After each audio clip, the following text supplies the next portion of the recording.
así no volviera.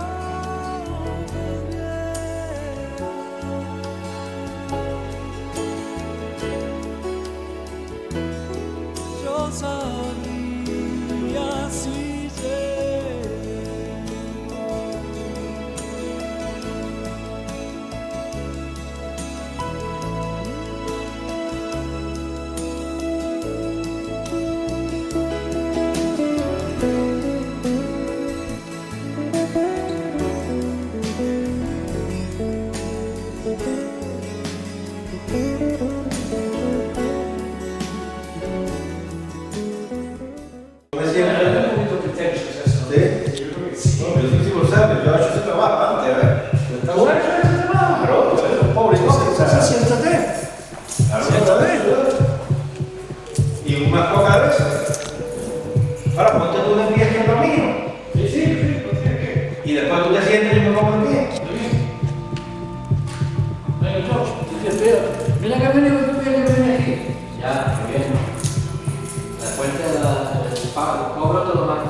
estamos hablando. Sí, estamos, porque a mí no me gusta tomar vídeos así.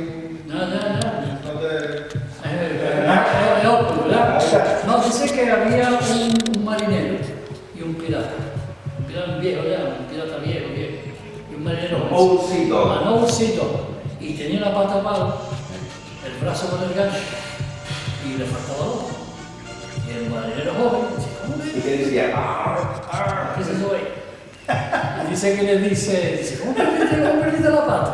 Sí, una guerra que tuve con los ingleses. Un cañonazo, perdí la pierna, me pusieron la pata abajo. Y el brazo le pasó, no, un sablazo me dieron y me perdí el brazo. Dice, bueno, ¿y el ojo qué te pasó?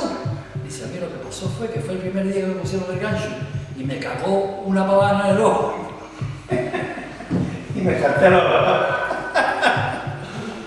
Pues mira, el registro ¿vale? El Preliminary Register for Referendum, Register for Voters, este era el que estaba... ¿Este que es el oficial? Este es el official, ¿vale? Bueno, este es el voting place number 3, y lo que pasaba era que el polling clerk, o los polling clerks estaban sentados aquí en la mesa, y entonces tú venías, at that time, bueno, podías traer el ID o podías traer el pasaporte, y entonces el polling clerk... ¿No había de ti? Sí, hombre, ¿por qué no? Aquí el tipo, ¿te acuerdas cómo era? Había que ir a la policía, ¿no? Había que ir a la policía. Y entonces lo que hacían es que te miraban, because this is the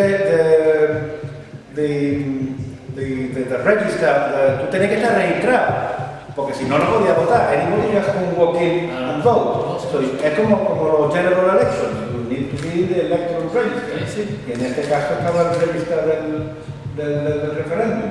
Entonces el polling clerk que estaba sentado ahí, el niño te tachaba el nombre como cualmente tú estabas registrado, y ya te daba el ballot, uno de esos ballots, y después tú ya ibas que había otro voting clerk, which was managing the ballot box, y entonces after you did your private selection whatever you wanted, you would then place the ballot inside the box. Inside the box, en este caso nomás que habían dos opciones, as opposed to the elections, y luego se tenía, una vez que ya estaba todo el polling station cerrado, los presiding officers would count, and then the referendum the boxes to the back of the shoulder. buscar el box back of the shoulder, cuadrar todas las cajas, y luego ya empezaba el count, una vez que se hacía... ¿Sabes dónde estaban los original ballots? Those were destroyed. They were destroyed. By law, So these are the only ones now that exist. These are the only ones that exist. Obviously, these are replicas. These are replicas that we produced for the 50th anniversary of the referendum in 2017. And what we did was we carried out a mock vote. 50 years ago, no? 50 years ago, 1967, and in 2017 we celebrated or commemorated. The referendum. We could use the word celebrate because we Oh, a celebration and commemoration. Oh. And commemoration, and what we did is that this time round for the mock vote, it was all exactly the same. We created the replica copies with the added, the additional feature of allowing children to vote. And those are the pink votes, no? And those are the pink votes, and then we could see at a glance, when we did the counting of the results, what the children had voted for and what the others had voted. It was a very successful exercise, and many people cast their vote. Obviously, with a mock vote. It's nothing. And the results are available at the Gibraltar National Archives, although we haven't published them officially, but they are available at the. Somebody who does research can look for them. Yeah. So that is about the size of it. The rest of the story, for the rest of the story, lo que sigue, para eso tiene que acércate ahí a las paneles. Sí, pero los paneles. Tiene que ver los paneles, que they act as a bit of an interpretation.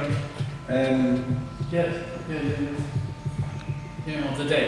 And obviously, how it came to be, and the whole lot. And obviously, we have to say that is your territory.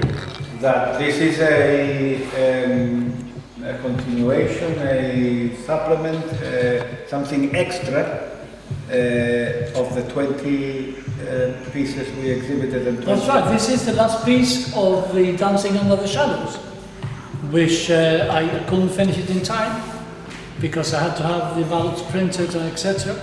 So now I managed to finish it, and now I'm presenting it to the Ministry of Culture for the people of Gibraltar, and obviously form part of the collection of the Gibraltar Art Collection. And after that, we are planning to publish and release. That's right. And shortly, the book of the exhibition, which will be an educational supplement to the history of Gibraltar in art form, both text and images. And Ambrose, the original, your original idea, should I say, was in 18. No, the original one. 14. In 2014, Ambrose originally created the first showing, which was called Dancing Under the Shadows, which is the same name as the book. Yeah, because what happened there was I was only allowed by the Italians. I created 20 works for the exhibition at the Gemma Gallery, and the Italians only chose 6. So then they were 6 out of 20, it's not much.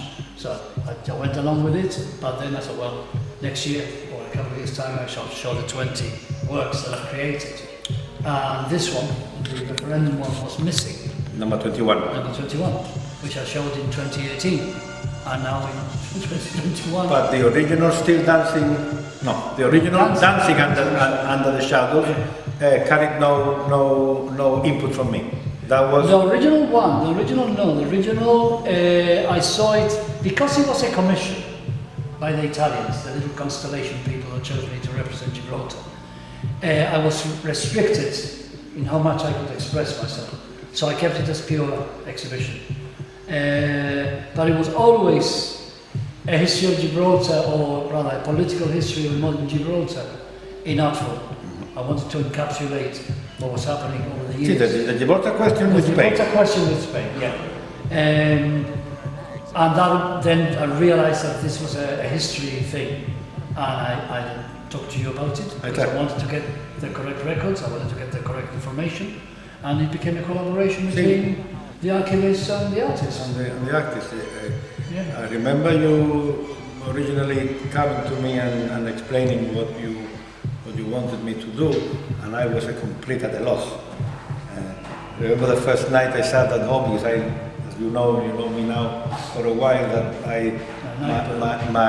my creativity comes to life more during the hours of darkness, should I say. And I have really no difficulty, as you can probably appreciate, with the verbal side of things. And and not really much difficulty with writing stuff down of a historical nature. Obviously, it is my profession and I do it regularly. But I thought this one was a bit out of the scope or the domain of a purely historical account, because I mean, art is an art, and that is a silly thing to say. But you know what I mean, and the expression of the words needed in my sense, and obviously we hadn't discussed this before. But once I produced my first essay, it was more historically related and giving you the facts, but in a more, or sort of in a somewhat Personal way, no? personal and poetic. Yeah, containing the historical data, but with a personal slant. That's exactly what a award is. Absolutely. I am a fan of fan. I don't like the word fan. It comes from fanatic.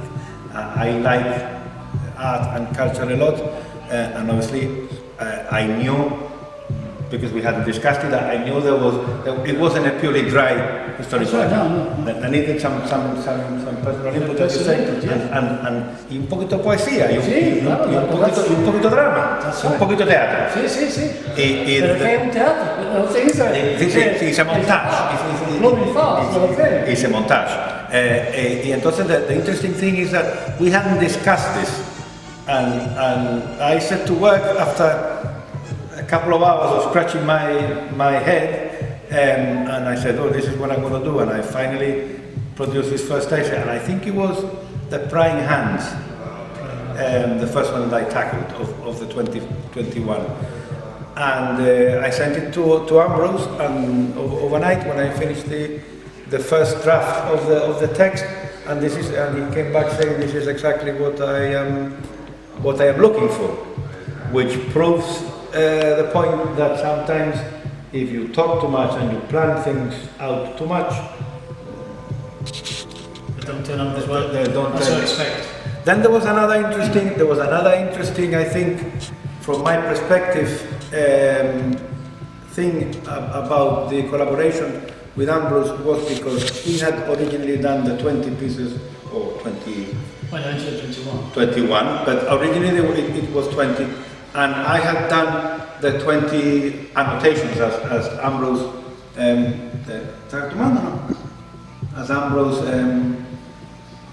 described them. But it occurred to me, okay, and I proposed it to Ambrose, and Ambrose embraced it. I said, I am going to write an essay, and you're going to produce a piece of art, not the other way around. So this is what we did of the 21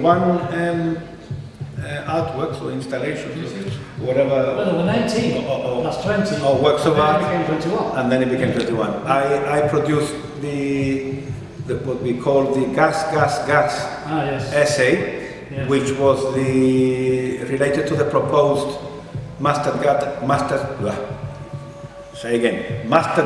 attack proposed by Franco in 1939, and Ambrose did the work.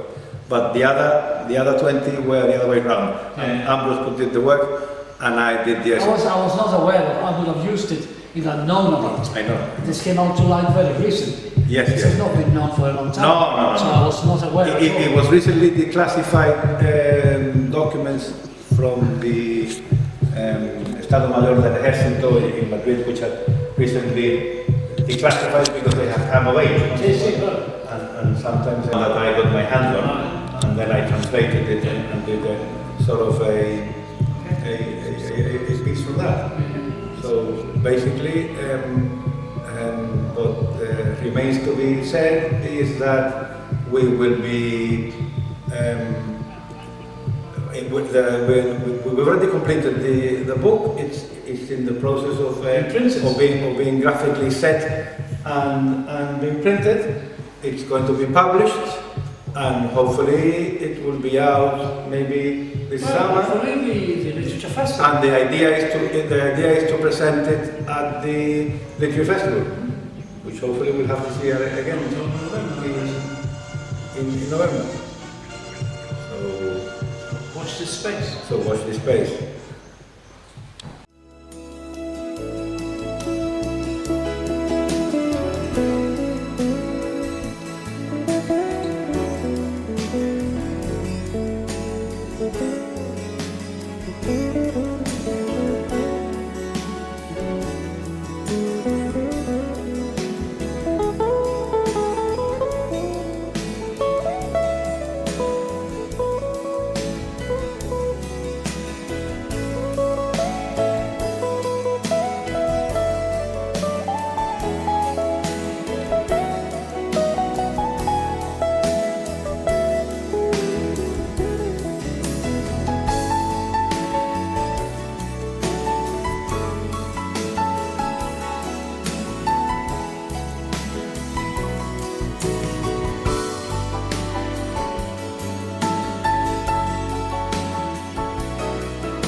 constellation only allowed me to show 6 works, but I had to create 20 works.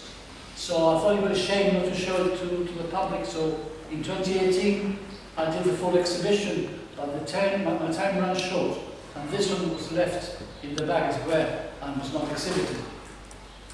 The collection of work eventually ended up in the Ministry of Culture because I decided to donate it to the people of Gibraltar as a memento, as a symbol of significant events in the life of Gibraltar, or life-changing events in the life of Gibraltar. Soon, hopefully, if we have the Literature Festival, we shall be producing a book between Anthony Picardo and myself, encapsulating the text that he has written, plus the artworks. And this we are going to donate some of the books to the educational establishments, so the children have a picture book, which is going to be on the heavy side, but never mind. So, to this work. Basically, I wanted to do the 1967 referendum, but I found out that the actual ballots used were destroyed. And I always wondered what it would look like to see the 12,228 votes against the 44 votes. So I decided to create it myself. So this is what I'm presenting today. The skyscraper and the little bungalow at the side. Just to add that this is the 21st piece of the original 20 we exhibited in 2018. In the original one in 2014 was Ambrose. I didn't collaborate with him. It was in the 2018 exhibition, which the name was changed from Dancing Under the Shadow to still Dancing Under the Shadow. Right, yes. And Ambrose asked me to write a piece for each of the artworks. A piece which wasn't a critique of the artwork itself. It was more a historical account and my personal experiences with the Gibraltar question or with Spain, which unfortunately we suffered when the frontier was closed and things like that. And the annotations, as Ambrose described them originally, go back to 1704, and in fact I've even quoted earlier sources from Los Reyes Católicos with the 1502 cedula and things like that. So it covers a wide range of time, and also my personal input, having had to cross through Morocco with my parents when I was a boy to see my great-grandmother and my family in Spain and waiting in the queue, as I'm sure many people here have done the same thing. So I haven't cited myself in the essay, but I wrote that I have experienced. I've had the unfortunate time of waiting and crossing. Children who don't know that it took us 8 to 10 hours to get from Gibraltar to Lavinia and Algeciras. So we have a book coming out, as Ambrose has said, and hopefully we would like to present it in the Literary Festival of this year. Just one more note. One of the works is inspired by Anthony. Apparently when he was doing his research, he found out that Franco had intended to gas us out. See, Franco in 1939, and it was a very secret thing. It was in papers recently declassified from the Estado Mayor del Ejército in Madrid, that intentions of using a surplus of mustard gas attack on. But it was very, very secret because he didn't want Hitler to find out. He wanted it to be a purely Spanish operation, and obviously if it gone ahead and been successful, horrendous as it might seem, he would have gone into the annals of Spanish history as the person who conquered or got Gibraltar back in 300 years. And that one, the original 20 pieces, were pieces that Ambrose had created, and I wrote an essay annotation or article with the pieces already created. And I said to him, well, I'm going to write one piece, and you're going to create the artwork from my piece. And this is the piece that I chose. And we call it Gas, Gas, Gas.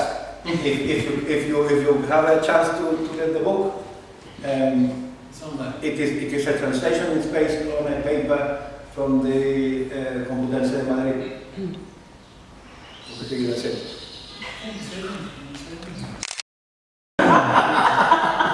Well, I think that we stand before a representation of one of the most important political acts of the people of Gibraltar in 1967. A representation of an act which endures to this day and will forever endure. And it's quite something to be in front of one of the original ballot boxes from 1967. Because of the British way in which we run our elections and our referenda, we have to destroy the ballots. That is the way that we ensure that the anonymity of those who have filed the ballots is preserved forever. And that's why we don't know who the 44 were, unless they told us. Really. And it is absolutely right that they should live in anonymity as well as those who voted in favour. And what we have before us in the height of the stack that we are going to see from those who voted to remain British is the expression not just of the interests and views, as Judith Hart said in the House of Commons of the people of Gibraltar, but of the wishes of the people of Gibraltar in relation to the homeland and in relation to the sacred place in which we bury our dead and we bring our children. And that is very special indeed.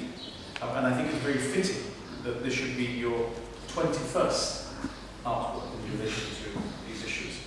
As 21 is the age at which in 1967, as one was determined to come of age, and this vote and the representation of it was the Commonwealth